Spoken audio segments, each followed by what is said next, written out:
Oh shit. Here we go again. Encore. Encore. Encore. Encore. Encore. Encore. Encore. Encore. Encore des allégations sur Ubisoft. Mais beaucoup de studios. Et des nouveaux noms. Et d'autres studios qu'on n'en a jamais entendu parler. Du coup, au bout d'un moment, tu sais, tu as envie de... Ça me fait chier, j'ai perdu le... Pour ceux qui l'ont remarqué, ça, c'était collé là, normalement, comme ça. Et avec la chaleur qu'il y a eu, ça s'est décollé tellement il a fait chaud. Faut que j'aille racheter de la colle double face. Bref. Au bout d'un moment, on finit par être insensibilisé à toutes ces conneries. Mais bon, j'aimerais vraiment que ça bouge, bordel de merde. Et que je le sente que ça bouge. Pas que moi. Que la communauté, que les gamers, que le public sentent que ça bouge vraiment. Mais comme on va le voir dans l'article, c'est pas gagné.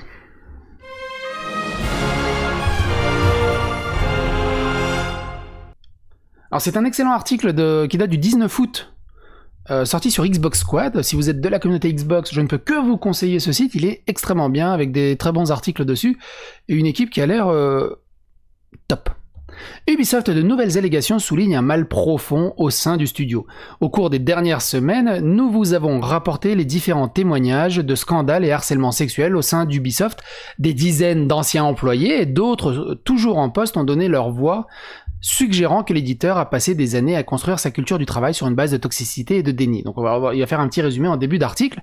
Moi, de mon côté, ce que je vous invite vraiment, c'est tout simplement à aller dans la playlist qui est dédiée à Ubisoft et à regarder toutes les vidéos qu'il y a eu, et puis choper celles qui vous intéressent. On va pas tout redispatcher à chaque fois, sinon on est parti pour 4 heures. La firme française a rapidement réagi en limogeant plusieurs cadres exécutifs directement nommés par les victimes, ainsi Serge Asquet, Maxime Belland, Tommy François et Yanis Mala ont quitté l'entreprise. À cette liste, on peut ajouter le départ de Ashraf Ismail, directeur du prochain Assassin's Creed Valhalla, qui faisait toujours partie de la société, démis de ses fonctions toutefois jusqu'alors. Mais là, il a été officiellement licencié. Notez aussi que la nana, la responsable du RH, je sais plus comment elle s'appelle d'ailleurs, elle est toujours dans la société. Elle est plus responsable RH, mais elle a changé de poste. Qui faisait toujours partie de la société, Le statut et l'ancienneté de ces personnes au sein du studio témoignent de l'ampleur de la problématique à laquelle est confronté Ubisoft. Le studio est clairement face à une crise culturelle sans précédent qui, au mieux, découle d'années d'ignorance ou, au pire, a été sciemment approuvée par la direction à tous les niveaux de l'entreprise. À la suite de premières accusations, Gamasutra est entré en contact avec plus d'une douzaine d'ex- et actuels employés de chez Ubisoft. Ces nouvelles allégations ne font que renforcer la première vague de témoignages, le harcèlement, l'homophobie, le sexisme, le racisme, l'intimidation et la manipulation sont omniprésentes dans les studios d'Ubisoft à travers le monde. Ubisoft Québec jugé hostile et en proie à des personnes toxiques et abusives. Là où les premières accusations étaient principalement destinées à la division française de l'éditeur, à savoir Ubisoft Montreuil, il est ici question des filiales étrangères, à commencer par la plus grande, Ubisoft Québec. La division canadienne est connue pour son travail sur la franchise des Assassin's Creed, plus précisément les épisodes Syndicate et Odyssey. Bien que Yanis Mala, qui était à la tête du studio canadien, ait quitté l'entreprise, il n'est pas le seul élément impliqué. Évidemment, c'est pas qu'une seule personne dans des méga studios de plusieurs centaines de personnes. Putain, c'est déjà vite ce truc. En effet, plusieurs employés ont également cité le directeur créatif d'Assassin's Creed Odyssey, Jonathan Dumond. Selon de multiples sources, Dumont est une figure abusive qui, à bien des égards, incarne un bon nombre de problèmes auxquels Ubisoft est actuellement confronté. Il ferait ainsi usage de sa présence physique pour intimider les gens en claquant des portes, en tapant dans les murs, en lançant des objets et à verbalement abuser des membres du personnel en utilisant des termes offensants et des insultes homophobes. Sa cible fétiche, les femmes. Il est très narcissique et dans l'ensemble, c'est un grand tyran. Il pousse régulièrement les gens à bout de leur santé mentale et tente de justifier son comportement en disant « c'est comme ça qu'on obtient des résultats ». Il fait divers commentaires misogynes et homophobes et lorsqu'il est interpellé, il se défend en disant « ma mère a quitté mon père quand elle a réalisé qu'elle était lesbienne, alors je sais de quoi je parle ». Son témoignage plus en détail, on en a parlé dans la dernière vidéo traitant des sujets des travers d'Ubisoft. Le comportement de Dumont est un secret de Polichinelle d'après les sources de Gamasutra. Des plaintes en interne ont bien été déposées à son encontre, mais la direction ne lui a jamais proposé de solution concrète, si ce n'est de le forcer à s'excuser ou de lui dire de ne pas interagir directement avec le personnel de direction. Malheureusement, il n'est pas le seul coupable dans l'histoire. Hugo Giard, le directeur des quêtes de Gods and Monsters, serait du même acabit. Il aime aussi faire pleurer les gens pendant les réunions, surtout les femmes. Je ne compte même plus le nombre de personnes qui ont quitté le studio parce qu'elles ne supportaient plus de travailler avec lui, que ce soit à des postes subalternes, voire même supérieurs. Personne n'a été épargné et il continue à avoir une responsabilité malgré cela.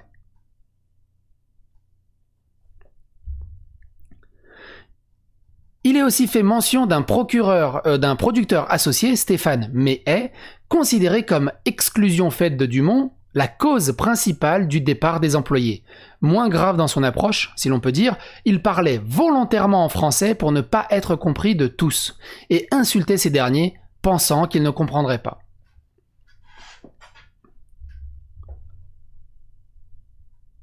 Marc-Alexis Cotte, ancien directeur créatif d'Ubisoft Québec et actuel producteur associé, est l'un des autres noms à ressortir de cet article. Figure emblématique de la division québécoise, depuis plus de 10 ans, il est vu comme étant celui qui a laissé la toxicité s'installer. Il posséderait le pouvoir de vie ou de mort sur les employés du studio. C'est fou. C'est fou. C'est vraiment fou.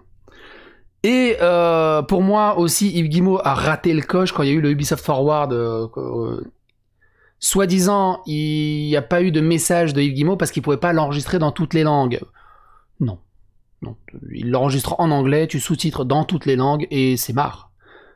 On ne pouvait pas le rajouter parce que c'était pas du direct, mais une vidéo préenregistrée. Ça change rien que la vidéo était diffusée en direct. Tu peux très facilement intégrer un petit clip, un petit spot de 3 minutes dans toute la présentation. C'était une fausse excuse de dire non mais on n'a pas eu le temps de préparer un petit message de Yves Guillemot. Par contre, il a intérêt à parler lors du prochain Ubisoft Forward. Clairement. Marc-Alexis Cotte, ancien directeur, blablabla. J'ai toujours eu l'impression qu'il assurait mes arrières, mais je savais qu'il ne s'avancerait jamais vraiment pour me défendre. Il était au courant de ce qu'il se passait avec Jonathan Dumont et Hugo Giard.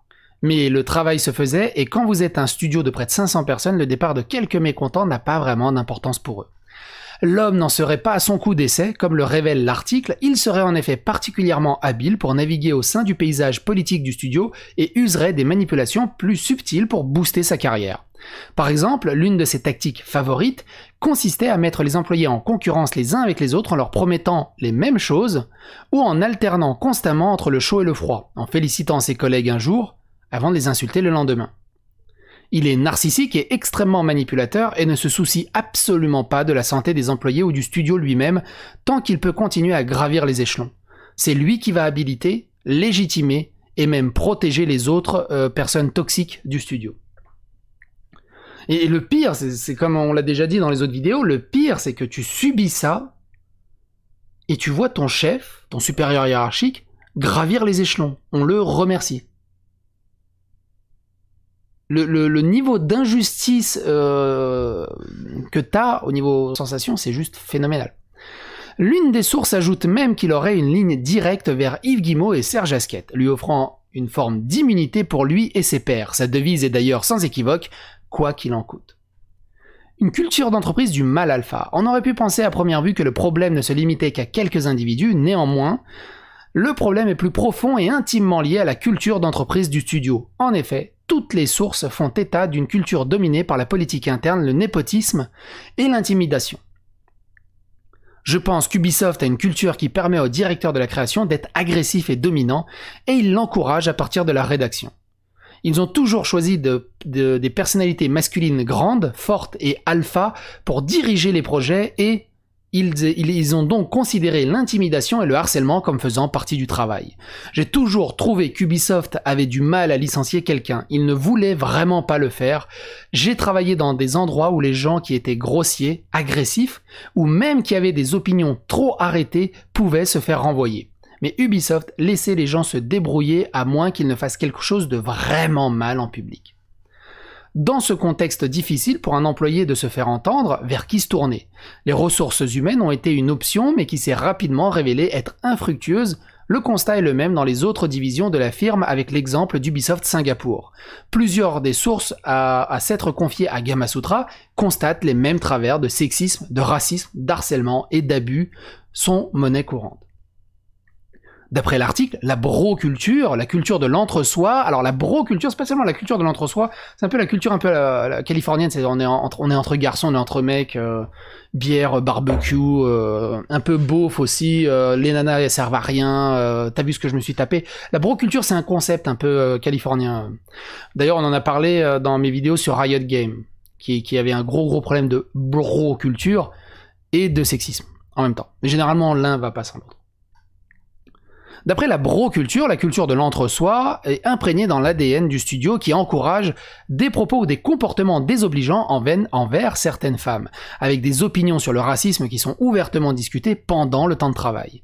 Il est fait mention d'une fresque immense, presque grandeur nature, illustrant la manière dont les esclaves étaient transportés vers les Amériques, trônant fièrement dans le bureau de Singapour pendant près d'1 an.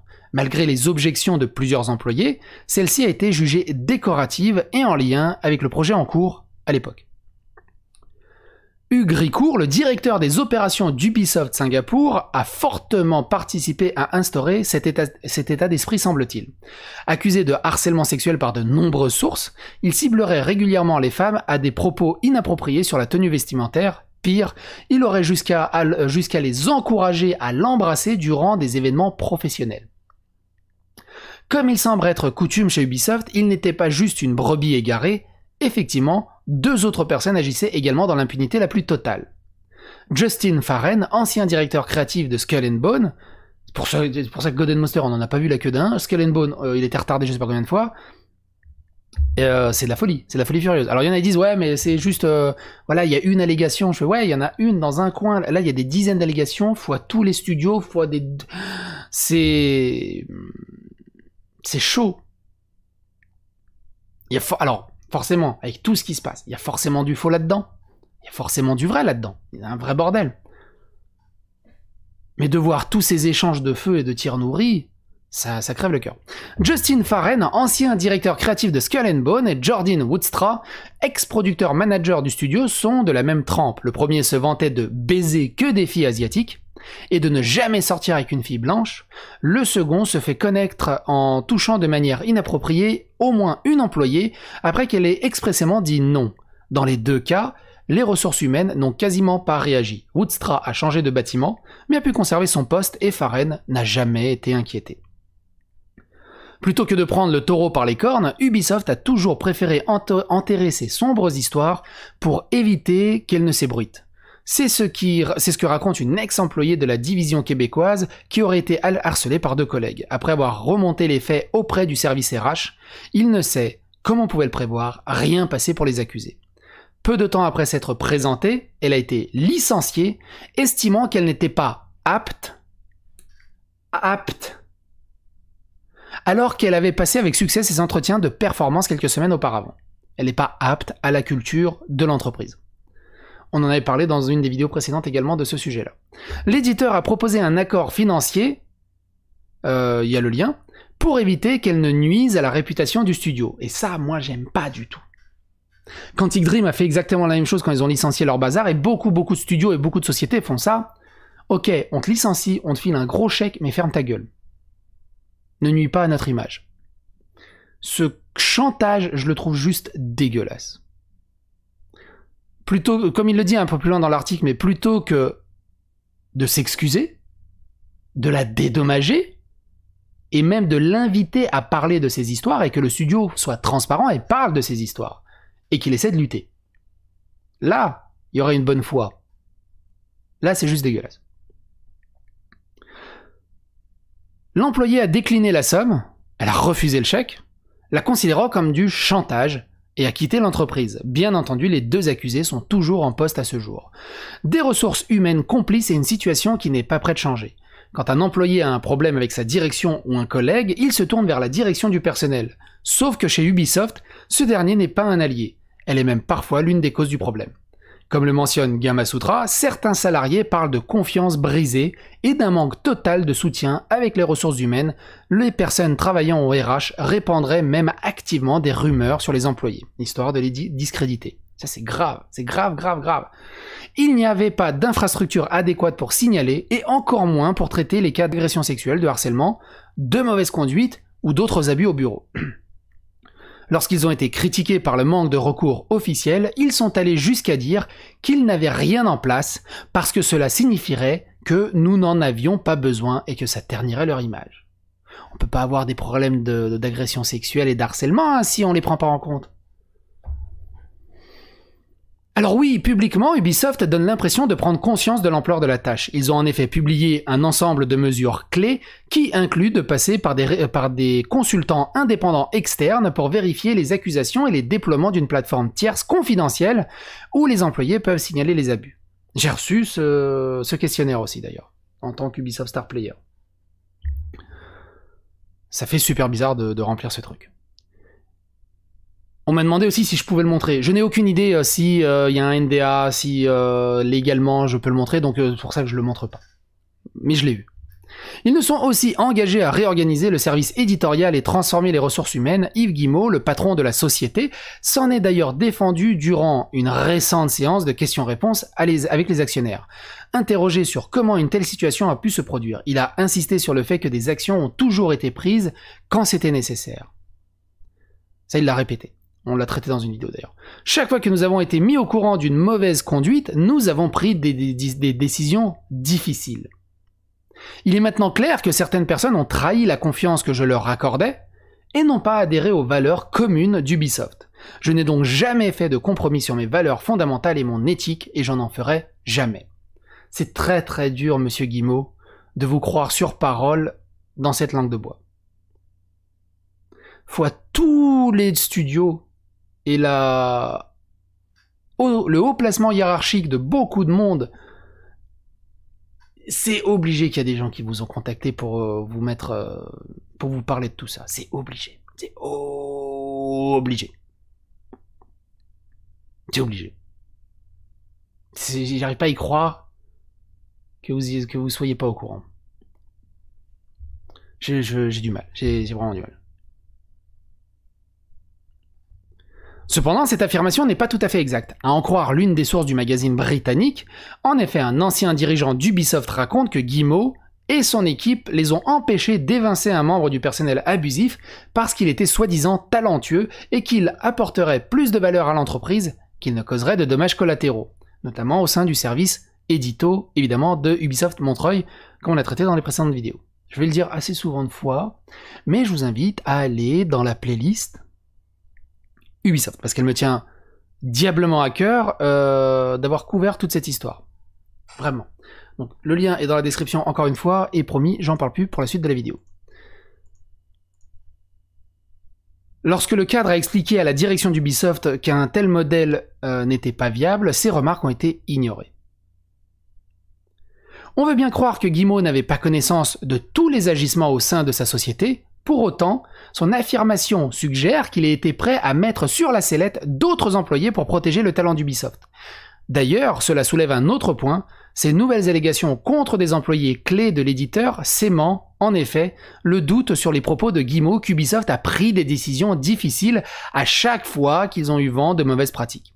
Bien entendu, ce n'est pas le rôle d'un président de s'occuper de chaque cas d'abus dans l'entreprise, pour autant, il y a fort à parier que les cas les plus graves soient remontés jusqu'à ses oreilles. L'ancien dirigeant a un avis bien tranché sur la question. Et il dit « Les changements doivent commencer par des excuses personnelles du PDG de l'entreprise, car il doit en assumer la responsabilité. Je n'ai pas vu de mea culpa. Il semble le simple fait de blâmer les autres n'est pas le signe d'une réelle intention de changement. Les comportements toxiques n'ont pas été encouragés, mais le fait de ne pas agir de manière forte ne fait qu'aggraver le problème au fil du temps. » Jill Murray, l'ancienne directrice de la conception narrative de la division québécoise, estime que la société doit entamer un processus complet, ne laissant rien au hasard. Selon elle, Ubisoft doit être prêt à identifier ses propres lacunes et à y remédier, en s'assurant que personne, quel que soit son statut, ne soit plus jamais irréprochable. Intouchable peut-être. Irréprochable? Le véritable changement chez Ubisoft doit se faire de bas en haut, et de haut en bas, et de haut en bas. Et il doit surtout être transparent. Donner du pouvoir aux employés, retirer les cadres du statu quo. Yves Guillemot ne peut pas prétendre vouloir du changement, alors qu'il installe son cousin, Christophe de Rennes, comme PDG à Montréal. Je crois que c'est ça le népotisme. Et tu prends ton nez et tu le mets ailleurs. Enfin, ou tu prends quelqu'un de ton nez et tu le mets ailleurs. On ne peut que lui donner raison tant ce catapultage d'un membre de la famille Guillemot ne transmet pas la meilleure image. Elle poursuit encore plus loin concernant l'aide extérieure que l'éditeur a choisie. Par souci de transparence, n'engagez pas de cabinet d'avocats anti-syndicats comme relais pour s'occuper des enquêtes externes. Ne faites pas signer des accords de confidentialité aux personnes qui signalent des abus. Cherchez sérieusement à découvrir les problèmes les plus profonds. De nombreux critiques et anciens employés sont en mesure de leur fournir des informations importantes. Invitez-les à entrer dans la discussion, payez-les pour leurs services s'ils ont encore de l'espoir et s'ils sont prêts à aider. Ubisoft voulait certainement en finir au plus vite avec cette histoire, mais il n'en serait rien tant qu'ils n'auront pas identifié jusqu'où vont les racines qui rongent les colonnes vertébrales de l'entreprise. C'est ouf.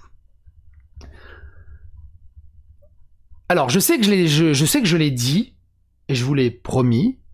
J'ai une playlist autour d'Ubisoft. Je sais que je vous l'ai dit et je vous l'ai promis. J'ai menti. Allez, regardez cette playlist d'Ubisoft. Merci de partager ces histoires autour de vous. Merci d'être de plus en plus nombreux à suivre la chaîne. N'hésitez pas à phagocyter l'algorithme de YouTube et à soutenir la chaîne. C'est 3 clics. Clocher, abonnez-vous, partagez, commentez, likez. Et à bientôt pour d'autres vidéos.